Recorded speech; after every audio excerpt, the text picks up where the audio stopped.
সেই শিপট্রেক সেলের থেকে ক্লাস 9-এর যেটা রয়েছে কালকে করেছিলাম সেটার থেকেই আজ লেসন নাম্বার 11-এ পেজ নাম্বার 90-র যেটা রয়েছে এক্সারসাইজ 5।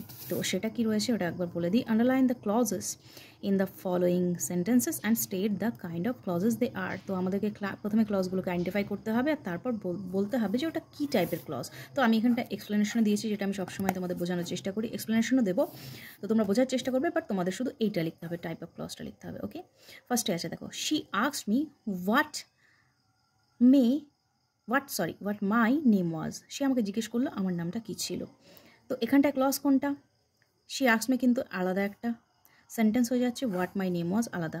তো এখানটায় সে আমাকে জিজ্ঞেস করলো what my name was, what দিয়ে কি আসছে? নেম ওয়াজটা আসছে। এটা কি? নাউন ক্লজ ঢুকে গেল। ঠিক আছে, হোয়াট মাই নেম ওয়াজ সে জিজ্ঞেস করলো, সে আস্কড করলো। ঠিক আছে, কোন ভার্বটা? আস্কডটা কি আস্কড করলো? হোয়াট মাই নেম ওয়াজ। তো এখানটায় ইট acts as the object of the verb asked.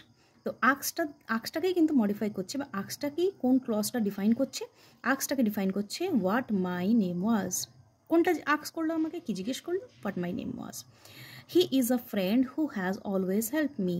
সে ওই বন্ধুটা যে আমাকে সব সময় হেল্প করেছে। তাহলে এখানটায় who has always helped me, he is a ফ্রেন্ডকে মডিফাই করছে। দেখো, ফ্রেন্ডকে বলছে, ফ্রেন্ডের সাথে কোন ক্লজটা added? Who has always helped me. তাহলে ফ্রেন্ডের সাথে আমি যদি এখানটা শুধু হি ইজ আ ফ্রেন্ড দিই তাও কিন্তু চলবে। এবার হু হ্যাজ অলওয়েজ হেল্পড মি, এটা কিন্তু আলাদা একটা সাপোর্টিং সেন্টেন্স। তো এটা চলে আসলো কি? Adjective clause.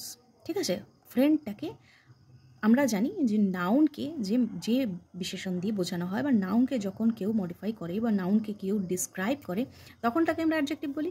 তো এটা ফ্রেন্ড তো আমরা জানি অবভিয়াসলি একটা নাউন। তো ফ্রেন্ডকে কে বেশি করে বোঝাচ্ছে এখানটায়? ফ্রেন্ডকে নিয়ে কে ইলাবোরেট করছে? Who has always helped me.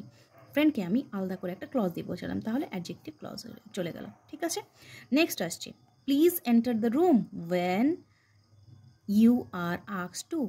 বলছে প্লিজ এন্টার দ্য রুম, তুমি তখন রুমে প্রবেশ করো যখন তোমাকে বলা হবে। ওকে, এখানটা দেখো ওয়েন আছে, হ্যাঁ ওয়েন আছে, এখানটা কিন্তু টাইম দেওয়া নেই, বলা আছে যে প্লিজ এন্টার দ্য রুম, তখনই তুমি রুমটায় ঢোকো যখন তোমাকে বলা হবে। এবার টাইম দিয়ে বলা আছে, তার জন্য কিন্তু এটা অ্যাডভার্ব ক্লজ অফ টাইম। ঠিক আছে, আমরা জানি টাইম সবসময় অ্যাডভার্বকেই মডিফাই করে, অ্যাডভার্বই হয় সাধারণত। তো অ্যাডভার্ব ক্লজ অফ টাইম, এটা কিন্তু অ্যাডভার্বিয়াল ক্লজ অফ টাইম হয়ে যাচ্ছে। ঠিক আছে, when you are asked to, তোমাকে যখন বলা হবে। প্লিজ এন্টার দ্য রুম, এটা একটা হয়ে যেত। ঠিক আছে, কিন্তু আমি তার সাথে কি যোগ করে দিলাম? When you are asked to, যখন তোমাকে জিজ্ঞেস করা হবে। যখন তোমাকে জিজ্ঞেস করা হবে এটা কিন্তু একদম আলাদাভাবে বলা হয়েছে, যেটা আমরা জানি যে কখন তুমি এন্টার করবে। কখন দিয়ে আমরা যদি এখানটা কোশ্চেন করছি যে কখন তুমি এন্টার করবে, যখন তোমাকে বলা হবে।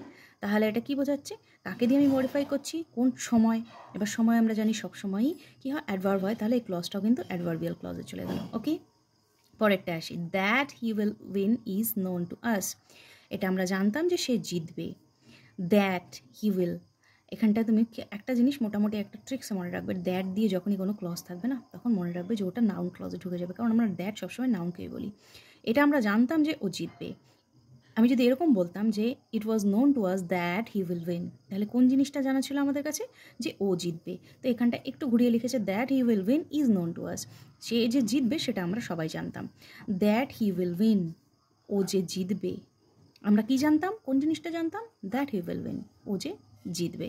তাহলে এটা নাউন ক্লজে ঢুকে গেল। It acts the subject of the sentence, এটা কিন্তু সাবজেক্টকে বোঝাচ্ছে। এটা বাদ দিয়ে আমরা কিন্তু সাবজেক্টটাকে ডিফাইন করতে পারছিলাম না।